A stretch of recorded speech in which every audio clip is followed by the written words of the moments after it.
Hello friends, स्वागत है आपका सीएनजी क्लास 12th पर। तो आज हम now the leaves are falling fast, ये जो आपका चैप्टर है और जिसको लिखे कौन है, जिसको W.H. ऑडेन इसको लिखे हुए हैं।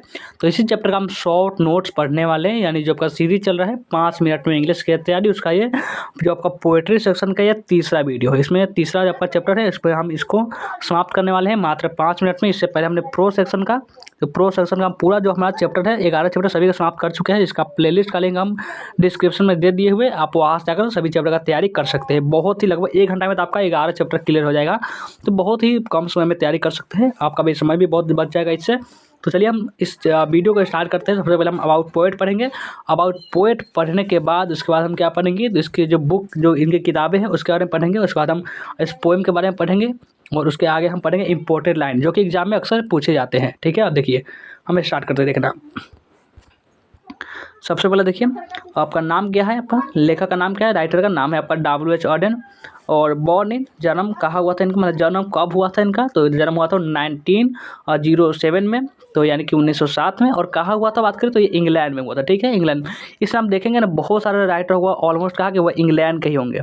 ज़्यादातर राइटर जो कहाँ मिलेंगे, इसमें इंग्लैंड के ही मिलेंगे। तो इसमें आपको अगर मान के चलिए, अगर आप पता नहीं होगा कि आपका कौन से जो लेखक है वे कहा क्या था, इंग्लैंड में आपका ऑप्शन में रहेगा तो इंग्लैंड मार देना है आपको। ठीक है, लेफ्ट इंग्लैंड, वो इंग्लैंड से छोड़ दिए थे और कहीं और शिफ्ट हो गए थे। कहाँ कब छोड़े थे, लेफ्ट इंग्लैंड छोड़े कब थे इंग्लैंड को, तो वे 1939 में वो छोड़ दिए थे और शिफ्टेड टू अमेरिका, वो अमेरिका में शिफ्ट हो गए थे। जैसे होता नहीं, कहीं आपका जन्म हुआ वहाँ से आप निकल कर कहीं और चले जाते हैं, इस प्रकार से। और डायड इन, उनका मृत्यु कब हुआ था, तो मृत्यु उनका हुआ था 1973 में, 1973 में। He was a versatile poem who कहते हु was a versatile poem poet, verse dramatist, critic, वोन, क्या उसमें से क्या कौन सा प्राइज़ दिया गया था, तो पुलित्ज़र प्राइज़ मिला था पर 1948 में। और आपका ट्रांसलेटर एंड वो एडिटर भी रह चुके हैं। ठीक है, आगे देखिए। अब नेक्स्ट आगे देखिए बुक बाई हम, उनकी किताबें के बारे में चलिए पढ़ते हैं। उनकी किताबें कौन कौन सी थी, क्योंकि किताबों तो आपको एग्जाम में आता ही है। बुक बाई हिम देखिए, इसमें the age of anxiety, the orator, the dance of death और लुक स्ट्रेंजर, ये सब उनकी 3 किताबें हैं, थोड़ा सा ध्यान रखिएगा इस पर। और अबाउट पोएम, इस पोएम के बारे में पढ़े तो नाम क्या है पोएम का, नाम है now the leaves are falling fast, यानी कि अब पत्ते गिर रहे तेजी से, इसका मतलब है। और टाइप क्या है, तो टाइप एक लिरिकल पोएम है, यानी ऐसा जो पोएम जिसको हम गा भी सकते हैं। टोटल स्टेंजा की बात करें तो 5 स्टेंजा है टोटल इसमें। चलिए आगे देखते हैं। अब ज़्यादा समय नहीं लेंगे, 5 ही मिनट में समाप्त कर देंगे इसका इंपॉर्टेंट लाइन। अब देखिए, और इसको आज कोई इंपॉर्टेंट लाइन अब समझते हैं कि इसका इंपॉर्टेंट लाइन, क्योंकि आपका इंपॉर्टेंट कहाँ का काम आएगा, तो आपका जब समरी लिखेंगे, आपका जब का ये समरी लिखेंगे तब भी ये काम आएगा आपका। और इसमें जो आपका लॉन्ग क्वेश्चन, यहाँ पे लॉन्ग क्वेश्चन तो नहीं बात कर सकते, लॉन्ग क्वेश्चन तो सिर्फ स्टोरी ऑफ इंग्लिश से ही आता है।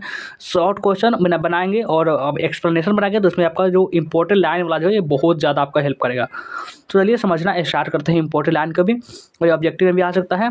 चलिए समझते हैं। सबसे पहला लाइन क्या करा है, the leaves are falling fast, यानी जो पत्ते जो गिरे हैं वो तेज़ी से गिरे हैं, इसमें वही बात की जा रही है, आपका जो नाम से इससे आपका स्पष्ट है। और दूसरा, नर्सेस फ्लावर ग्रोस अंडर और beside a supporting tree call nurse, यानी में जो नर्सेस फ्लावर किसको कहा जाता है, नर्सेस फ्लावर जो होता है यानी कि जो पेड़ होते हैं उसको सपोर्टर, जो छोटे छोटे जो पौधे उसको नर्सेस फ्लावर कहा जाता है। यानी कि आपको उदाहरण के लिए समझा दें, जैसे आपको आइए आप बताते हैं। मान चलिए आपका ये पेड़ है, आप समझ के लिए मान के चलिए पेड़ थोड़ा सा नहीं बन रहा है, तो अच्छा अच्छा बना लेते हैं। देखिए, हाँ मान चलिए यहाँ पे ये पेड़ है, ये जो आपका पेड़ है, ये आपका समझ लीजिए कि आपका ये पेड़ है। ठीक है, ये आपका पेड़ है, तो मान चलिए ये पेड़ है, इसमें जो क्या किया, यहाँ पे जड़ें हैं, तो मान चलिए पौधा है, तो इसमें छोटा देखते हैं यहाँ पे इस प्रकार से जो पौधा होता है, यहाँ पे छोटे उगे हैं ना, इस प्रकार से जो पौधा होता है इसको हम बोलेंगे क्या, नर्सरी फ्लावर। यानी कि इस प्रकार से होता है, इसको अब मजबूती प्रदान करता है, जड़ों को पकड़ के रखता है, तो इसको हम नर्सरी फ्लावर बोलते हैं, इसको हम नर्सेस फ्लावर बोलते हैं। थोड़ा सा ध्यान रखेंगे। चलिए आप देखते हैं आगे।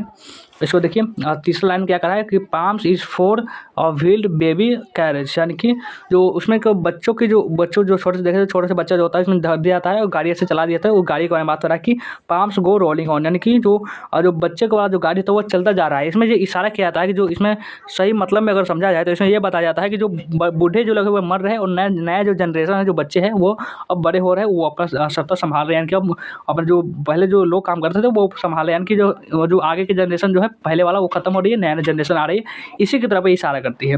चौथा line, trolls is running for its food, 5वां लाइन ट्रोल्स इज, जो ट्रोल्स की बात करें, ट्रोल्स कौन है, तो ट्रोल्स एक ऐसा है जो संभावना जो बच्चों के लिए डराने के लिए ना बोला जाता है कि अरे ये आ जाएगा अगर नहीं सोओगे, ऐसे नहीं खाओगे, तो इस प्रकार से ट्रोल्स जो है एक जंगली जानवर की तरह ही दिखता है, हरा हरा सा रहता है। इसमें आपको गूगल पर सर्च करेंगे ट्रोल्स तो आपको अच्छे से मिल जाएगा। और ट्रोल्स इज विक्ड एंड अगली क्रिएचर, वो बदसूरत दिखने वाला एक प्राणी है जो कि स्कैंडिनेविया के मैथोलॉजी में वो आती है। देखिए आपका आगे आगे थोड़ा सा आ जाइए। हाँ, थोड़ा और इंपॉर्टेंट लाइन है, 6 लाइन है कि the Nightingale is dumb. Nightingale क्या है, वो चुप है, और एंजल विल नॉट कम, और जो परिया है वो भी नहीं आएगी।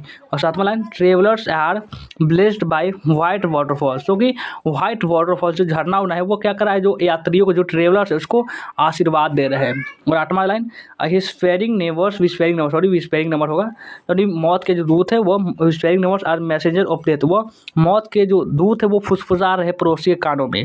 तो इसमें यही बताया गया है कि दूसरी तरफ ये इशारा कहा जा रहा है। तो ये आपका नाउ द लिस्ट चैप्टर ये समाप्त हुआ। आपका कैसा लगा हमें कमेंट करके बता देंगे, और इसी तरह से सभी चैप्टर का आते हुए चलेगा। और लाइक नहीं किए हो लाइक भी कर देंगे, शेयर भी कर देंगे, और जो भी नए बच्चे होंगे इस तरह को सब्सक्राइब भी कर लेंगे।